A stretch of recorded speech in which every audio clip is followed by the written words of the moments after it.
cuando el profesor revisa el examen enfrente de todos. A ver, este está mal, mal, mal. Ay, no puede ser, todas mal este examen. Mal, mal. ¿De quién será ese examen? Ya viste, tiene todas mal. Ay, no, que no sea mío, que no sea mío.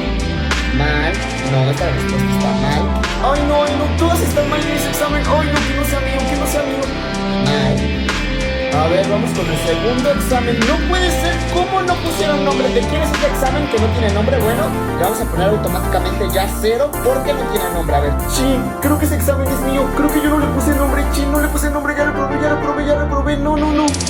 Mal. Creo que yo tampoco le puse el nombre. Creo que ese es mío, no, creo que ese es mío.